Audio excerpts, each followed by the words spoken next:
Ukraine पर सबसे बड़ा हमला कर दिया है। रूस ने बम वर्षकों ने कीव पर बम बरसाए हैं। इस्कंदर मिसाइलों की बौछार से यूक्रेन के कई शहर पुतिन ने जला डाले हैं। रूस ने एक दिन में 400 ड्रोन और 40 मिसाइलों के धमाके से भारी तबाही मचाई है। यूक्रेन पर सबसे भयानक हमले से प्रेसिडेंट ट्रंप भड़क गए। जर्मन चांसलर के व्हाइट हाउस पहुंचने पर ट्रंप ने पुतिन के खिलाफ बड़े ऑपरेशन की धमकी दी है। डोनाल्ड ट्रंप ने नाटो फोर्स से संपर्क किया है। जब बम धमाकों को गिनना मुश्किल हो जाए, जब मिसाइल धमाकों की तबाही का पता लगाना मुश्किल हो जाए, जब धरती से आसमान तक सिर्फ आग ही आग दिखाई दे, तो समझ लीजिए कि हमला पुतिन का है, जिनसे दुश्मनी घातक है। इसे यूक्रेन अच्छी तरह से जान भी गया है। ट्रंप भी इसे देख रहे हैं। जर्मन चांसलर ब्रिटिश पीएम के भी होश उड़ गए हैं कि रूस मारता ही जा रहा है। बम वर्षक से, धरती फाड़ मिसाइलों से, सबसे हाईटेक ड्रोन से मारता ही जा रहा है।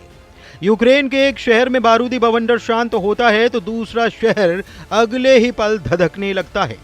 बड़ा भयानक और विनाशकारी युद्ध शुरू हो चुका है। पुतिन के दुश्मनों की सोच से परे यह युद्ध जाता नजर आ रहा है। यूक्रेन में पुतिन के हमले से डोनाल्ड ट्रंप एक्शन में आ गए। पुतिन के बदले से अलर्ट होकर जर्मन चांसलर ट्रंप से मिलने पहुंच गए हैं। पुतिन की धमकियों से ब्रिटेन ने युद्ध की तैयारी शुरू कर दी है। नाटो फोर्स पुतिन से टकराने का नया प्लान तैयार कर रही है। पुतिन के हमले से घबराकर डोनाल्ड ट्रंप ने वार्निंग दी है कि वो पुतिन के हाथ से बाहर जाने से रोकेंगे। ट्रंप ने साफ कर दिया है कि पुतिन को कंट्रोल करने के लिए सुपर पावर युद्ध में भी उतर सकता है। उधर अमेरिका के राष्ट्रपति डोनाल्ड ट्रंप का कहना है कि काश हम यूक्रेन और रूस के साथ भी ऐसा ही कर पाते, और मुझे लगता है कि कभी न कभी ऐसा होगा। मुझे इस पर यकीन है। लेकिन अगर ऐसा नहीं होता और अगर मुझे लगे कि रूस कुछ ज्यादा कर रहा है या हद पार कर रहा है, तो आप देखना, हम इतनी सख्ती दिखाएंगे कि आप हैरान रह जाओगे। ट्रंप समझ गए हैं कि पुतिन यूक्रेन से आगे बढ़ेंगे। उन देशों से हिसाब लेंगे जिन्होंने यूक्रेन को भड़काया है, यूक्रेन को हथियार दिए हैं। इन देशों में अमेरिका भी है। अमेरिका से टकराने के लिए पुतिन किसी भी हद को पार कर सकते हैं, न्यूक्लियर युद्ध भी छेड़ सकते हैं। ट्रंप ने मान लिया है कि पुतिन को रोकने के सिवा अब कोई रास्ता नहीं बचा, क्योंकि रूस ने यूक्रेन को बारूदी कयामत दिखा दी, जलती धरती, धधकता आसमान दिखा दिया। ज़ेलेंस्की को पुतिन ने युद्ध का सबसे भयानक दिन दिखाया है। पुतिन ने यूक्रेन के ड्रोन हमले का ऐसा बदला लिया है जिससे यूरोप और अमेरिका भी दहल गए। रूस ने अपने सभी हथियारों को यूक्रेन को जला डालने के लिए युद्ध में उतार दिया है। रूस के सबसे विनाशकारी हथियारों की बौछार यूक्रेन पर होने लगी है। पुतिन ने Tu-95MS स्ट्रैटेजिक बम वर्षक से कीव को जला डाला है। पुतिन ने इस्कंदर मिसाइलों से खार्किव को खाक में मिला डाला है। पुतिन ने फाइटर ड्रोन से बारूदी बरसाकर ब्रांस को बर्बाद कर डाला है। पुतिन ने जला दिया ज़ेलेंस्की का साइबर वेब ट्रैप। नाटो तक पहुंची युद्ध की आंच। पुतिन ने ट्रंप को पहले ही बता दिया था। पुतिन ने ज़ेलेंस्की को पहले ही समझा दिया था। पुतिन ने यूरोपियन यूनियन को खुली चुनौती देकर तबाही मचानी शुरू कर दी है। पुतिन ने यूक्रेन के साइबर वेब अटैक का करारा बदला लिया है। 40 बम वर्षक और सैन्य अड्डों के बदले रूस ने यूक्रेन की जमीन खिसका कर रख दी है। लेकिन प्रेसिडेंट पुतिन का बदला अभी पूरा नहीं हुआ। पुतिन के बदले की आग कई देशों की बर्बादी का सबब बनेगी। यूक्रेन का हाल देख लीजिए। यह रूस का प्रतिशोध का ट्रेलर भर है। यूक्रेन की राजधानी कीव के दृश्य कलेजा कपाने वाले हैं। रिहायशी बस्तियों के बीच आग का दरिया सुनामी जैसे आसमान को छू रहा है। दिन के वक्त बम धमाके ऐसे हो रहे हैं जिससे पूरा इलाका बारूदी गुबार में ढका जा रहा है। हालांकि यूक्रेन आरोप लगा रहा है कि पुतिन आर्मी आम लोगों को निशाना बनाने लगी है। यूक्रेन का दावा है कि कीव के सोलोमियांस्की में 16 मंजिल इमारत के 11वें माले पर ड्रोन अटैक किया गया, जिसमें 3 लोगों को बचाया गया।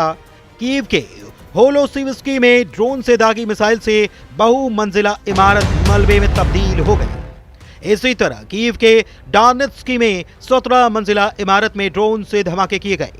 यूक्रेन डिफेंस फोर्स ने ड्मीप्रोवस्की में रूस पर गैस स्टेशन को भारी नुकसान पहुंचाने के आरोप लगाए हैं। वहीं कीव में रूस की बमबारी से मेट्रो लाइन के ट्रैक और केबल तबाह होने से यातायात ठप हो गया। यूक्रेन के चेर्नोबिल में बुनियादी ढांचे और इंडस्ट्रियल एरिया पर हवाई हमले की जानकारी दी गई। प्रिलोकी में ड्रोन हमले में 1 साल के बच्चे, उसकी मां और दादी समेत 5 लोगों की मौत हो गई। ज़ेलेंस्की ने रूस के हमले की जानकारी देते हुए दुनिया से पुतिन को रोकने की अपील की है। रूस के हाहाकारी हमले के जवाब में यूक्रेन भी शांत नहीं बैठा। 6 जून की रात यूक्रेन ने रूस के एयरबेस पर 12 ड्रोन हमले शुरू किए। यूक्रेन ने ड्रोन हमले से रूस के दियागिलेवो एयरबेस पर धमाके किए। इसके साथ ही मिचुरिन्स्क में हथियार गोदाम को जला डाला। रूस ने यूक्रेन के क्लिंटसी में मिसाइल बेस को रॉकेट के धमाके से दहलाया है। उम्मीद है कि अब कड़े कदम उठाने की बात होगी, क्योंकि अभी सबसे ज्यादा कमी इन्हीं की है और यही वो चीज है जो मॉस्को में बैठे चालबाजों को समझ आ सकती है कि वो ये जंग नहीं जीत सकते। ये बात हर हाल में तय होनी चाहिए और इसके लिए सबसे पहले अमेरिका की तरफ से नए और असरदार प्रतिबंध जरूरी है। यूक्रेन जनरल स्टाफ के मुताबिक हमले में इस्कंदर मिसाइल लॉन्चर को तबाह किया गया, जो रूस की 26वीं मिसाइल ब्रिगेड का हिस्सा था। पुतिन ने यूक्रेन के साइबर वेब अटैक का बदला लेने के लिए सबसे ज्यादा इस्कंदर मिसाइलों का इस्तेमाल किया है। रूस इस्कंदर मिसाइल के दोनों वर्जन से यूक्रेन को भारी नुकसान पहुंचा रहा है। इस्कंदर मिसाइलों को एटमी हमले के लिए भी इस्तेमाल किया जा सकता है। रूस का Iskander mobile short range ballistic missile system 2 तरह का है, एक पारंपरिक और दूसरा परमाणु वॉरहेड वाला सिस्टम। एक है इस्कंदर एम, जिसकी रेंज 500 से 700 से ज्यादा होती है। इसमें 9M723 और 9M728 जैसी मिसाइलें लैस की जाती हैं। दूसरी इस्कंदर के है, जिसकी रेंज 15,000 से 2,000 किलोमीटर तक की है। इस सिस्टम से R500 क्रूज मिसाइलों के धमाके किए जाते हैं। अभी पुतिन इस्कंदर की लॉन्चिंग बिना एटम बम के कर रहे हैं, लेकिन कब तक इसका कोई अंदाजा नहीं लगाया जा सकता। जिस तरह से रूस के खिलाफ लामबंदी हो रही है, उससे तीसरे विश्व युद्ध की भड़कने के आरोप रूस ने लगाने शुरू कर दिए हैं। रूस के ब्रिटेन में राजदूत आंद्रेई कैलिन ने यूक्रेन के ऑपरेशन स्पाइडर के लिए ब्रिटेन को जिम्मेदार बताया। रूसी राजदूत ने चेतावनी दी कि यह तीसरे विश्व युद्ध को भड़काने की कोशिश हो सकती है। कैलिन ने दावा किया कि इस तरह के हमलों के लिए जिस तकनीकी डेटा की जरूरत होती है, वो यूक्रेन के पास नहीं है। बिना ब्रिटेन और अमेरिका की मदद के यूक्रेन स्पाइडर अटैक नहीं कर सकता। उधर रूस के आरोप पर ट्रंप ने सफाई दी कि रूस पर हुए हमले से उनका कोई लेना देना नहीं है, लेकिन वो पुतिन को युद्ध में अब रेड लाइन क्रॉस नहीं करने देंगे।